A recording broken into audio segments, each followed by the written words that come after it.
Hello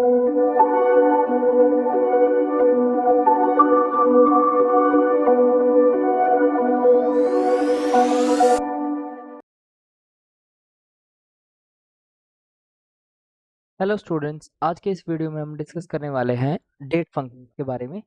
तो basically हम start करेंगे डेट फंक्शन को। तो उससे पहले मैं आपको बताना चाहता हूँ, जो आपके कॉर्नर में यहाँ पे फॉर्मेट रहता है वो आपको डेट फॉर्मेट उठाना है आपके, जब भी आप कोई डेट एंटर कर रहे हो। जैसे कि मेरे कंप्यूटर पे यहाँ पे मंथ पहले है, फिर मेरी डेट है, फिर ईयर है। तो अगर आप डेट कुछ इस तरीके से एंटर करते हैं, जैसे मैं यहाँ पे पहले डेट मेंशन करता हूँ, फिर यहाँ पे मंथ मेंशन करता हूँ, फिर जैसे ईयर मेंशन करता हूँ। तो अगर मैं ऊपर चेक करूँगा जनरली, तो यहाँ पे ये जनरल फार्मूला रहेगा। यहाँ पे अगर इसको डेट में कन्वर्ट करना है, मुझे यहाँ पे इसको कन्वर्ट करना पड़ेगा खुद से। अब ये शॉर्ट डेट की तरह काम करेगा। अगर लॉन्ग डेट करना है यहाँ से लॉन्ग डेट में, तो कन्वर्ट कर सकते हो आप इस तरीके से। अब यहाँ पे ये चेंज हो गया। बट अगर आपको नहीं पता कि आपको फॉर्मेट क्या डालना है, तो आप नॉर्मली डेट फार्मूला यूज़ कर सकते हैं कोई भी डेट एंटर करने के लिए। जैसे कि मैं अब यहाँ पे ये मेरे से ईयर पूछ रहा है 1996 कॉमा मंथ 09,03। तो यहाँ पे ऑटोमेटिकली आ गया कि मंथ पहले है 9th सितंबर, third month, third day, 9 month 1996। अब मुझे जैसे किसी डेट में पता करना है कि यहाँ पे डे कौन सा है, मंथ कौन सा है, ईयर कौन सा है। तो उसके लिए हमारे पास सेपरेट फार्मूलाज हैं डे के लिए। तो हमें डे एंटर करना है, इसके बाद हमें डेट को सिलेक्ट करना है कि कौन सी डेट में हम देखना चाहते हैं। तो जैसे आप एंटर प्रेस करोगे, यहाँ पे आ जाएगा कि थर्ड। तो बेसिकली हमारे इस डेट में जो 3 है वो हमारा डे है, और जो 9 है वो मंथ है। जैसे मंथ पता करना है अगर, तो मंथ का फॉर्मूला, उसके बाद हम अपने डेट वाला सेल उठा लेंगे। जैसे मैंने B3 में डेट मेंशन की है, तो यहाँ से B3 उठा के आप जैसे एंटर करोगे तो आपका मंथ आ जाएगा। ऐसे ही हम ईयर भी पता कर सकते हैं।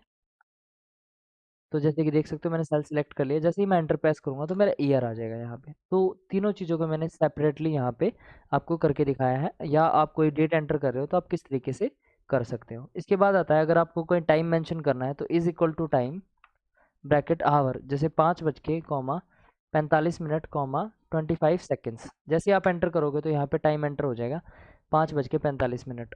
अगर मुझे इसमें मिनट्स पता करनी है, तो इज इक्वल टू मिनट्स, फिर उसके बाद आप टाइम सेलेक्ट करोगे और एंटर दबा दोगे तो आपके 45 मिनट यहाँ पे आ जाएगा। उसके बाद हम आर पता करते हैं, तो आर के लिए हम यहाँ पे सीरियल नंबर उठा लेते हैं और एंटर करते हैं, तो हमारा यहाँ पे आर आ जाता है। इसके बाद हम करते हैं सेकंड। बेसिकली हमें सेकंड नहीं पता यहाँ पे कितने सेकंड्स हैं, तो सेकंड का फॉर्मूला यूज़ करके हम सेकंड्स पता कर सकते हैं। तो जैसे हम टाइम सेलेक्ट करेंगे इज इक्वल टू, तो यहाँ पे हमारे मिनट, आर और सेकंड आ चुके हैं। इसके डेट वैल्यू का, तो डेट वैल्यू में हम जैसे अगर यहाँ पे कोई भी डेट मेंशन करते हैं, इज इक्वल टू भूल गए सॉरी, डेट वैल्यू, यहाँ पे कोई भी डेट वैल्यू आप डबल कोट्स में कोई भी डेट डालते हो, जैसे कि 01/01/2000 डालते हैं, तो यहाँ पे आप ये उसके लिए कोड प्रोवाइड करा देगा कि इसका बेसिकली कोड क्या होगा। मतलब हमारे 00101 और 2000 जो है हमारा, उसका डेट वैल्यू बनता है, वो बनता है 36,526। इसके बाद आता है आपका वीक डे। जैसे आप कोई भी डे है आपका, उसका आप वीक डे पता करना चाहते हो कौन सा होगा, तो यहाँ पे आपको वो डे बता देगा कि संडे, मंडे, ट्यूसडे। तो 3/9/1996 को ट्यूसडे था, यहाँ पे आप पता चेक भी कर सकते हो। इसके बाद हम वर्क डे, तो वर्क डे के लिए आप जैसे is equal to work day. अब मैं जैसे ये डेट पिक कर लेता हूँ कि हाँ हमारी ये डेट रहेगी, इससे मैं 30 डेज बाद चेक करना चाहता हूँ कि हमारी डेट क्या आएगी। तो मैं 30 डे डाल के एंटर करता हूँ जैसे, तो यहाँ पे डेट आ जाएगी। अगर इन इन सेंस आपकी डेट नहीं आती है, जैसे आपका सेल जनरल में है, तो आपको कुछ इस प्रकार का नंबर मिलेगा।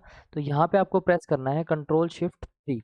जैसे आप Ctrl+Shift+3 दबाओगे तो आपका ऑटोमेटिक ये डेट में कन्वर्ट हो जाएगा। कि यहाँ पे मैं मेंशन कर देता हूँ Ctrl+Shift+3 प्रेस करना है आपको डेट में कन्वर्ट करने के लिए। इसके बाद आता है हमारा यहाँ पे टुडे का फॉर्मूला, TODAY, टुडे। टुडे का फॉर्मूला बेसिकली आपको आज की डेट, जो भी आपके करंट पीसी में डेट रहेगी, वो डेट आपको प्रोवाइड करा देगा। आप में इसमें कोई भी वैल्यू नहीं डालनी है, टुडे डाल के ब्रैकेट ओपन ब्रैकेट क्लोज और एंटर प्रेस कर देना है, तो आपकी डेट आ जाएगी जो भी आपके पीसी में करंट डेट रहेगी। इसके बाद नाउ का फॉर्मूला जो होता है, वो बेसिकली आपको आज की करंट डेट और टाइम प्रोवाइड करा देगा, जिस टाइम भी आपने ये शीट पे आप वर्क कर रहे हो या आप फॉर्मूला आपने अप्लाई किया है। इसके बाद आता है डेटेड इफ। ये हमारी लाइब्रेरी फंक्शन नहीं है, ये हम मैनुअली यूज़ कर सकते हैं। इसका मीनिंग हम यूज़ करते हैं अपने डेट ऑफ बर्थ पता करने के लिए कि कितने साल के हो गए हैं हम या कितने मंथ के हो गए हैं। तो जैसे कि मैं यहाँ से डेट ऑफ बर्थ उठा लेता हूँ, कॉमा आज की डेट उठा लेते हैं यहाँ से, कॉमा डबल कोट्स वाई। अगर हम वाई टाइप करते हैं तो हमारे यहाँ पे ईयर आ जाएंगे। तो बेसिकली हम 27 के हो गए हैं। इसके बाद फिर से हम मंथ पता करते हैं कि कितने मंथ का हो गए हैं हम। तो dated if bracket date of birth comma today's date comma double quotes M. तो टोटल हमारे हो गए यहाँ पे 325 मंथ्स कंप्लीटेड। इसके बाद आ गया डेटेड इफ ब्रैकेट डेज पता करने हैं। तो date of birth comma today comma double quotes D. अब जैसे एंटर प्रेस करोगे तो टोटल मुझे 9899 डेज हो गए। बट अगर बताने में ये अच्छा नहीं लगता तो जैसे हम बताते हैं बेसिकली कि 27 ईयर 5 मंथ 6 डेज। तो ऐसे अगर हम करना चाहते हैं तो is equal to DATED dated if bracket today's date comma sorry date of birth comma आज की date comma double quotes YM। इससे आपका ईयर मंथ आ जाएगा। तो जैसे कि यहाँ पे हो गया 27 ईयर 1 मंथ। अब डे पता करते हैं, dated if bracket date of birth comma आज की date comma double quotes MD month day. तो यहाँ पे मेरी टोटल एज हो गई है जो वो हो गई है 27 ईयर्स। यहाँ पे टाइप कर देता हूँ 27 years 1 day 1 month and 6 days. तो अगर हम कुछ इस फॉर्मेट में चाहते हैं तो इस फॉर्मेट को भी मैं आपको एक्सप्लेन करूंगा। इसके रिगार्डिंग आपको एक शॉर्ट वीडियो में डालने वाला हूँ। इस वीडियो के नेक्स्ट वीडियो में आपको इसके रिगार्डिंग शॉर्ट वीडियो मिलेगी कि आप कंबाइन करके इस फॉर्मूला को कुछ एक सेल में इस प्रकार से डेट कैसे ला सकते हैं, जैसे मैंने यहाँ पे किया है 27 year 1 month 6 days. Thank you so much guys. अगर वीडियो अच्छी लगी हो तो प्लीज़ लाइक कर देना और कमेंट करके ज़रूर बताना कि आपको वीडियो कैसी लगी।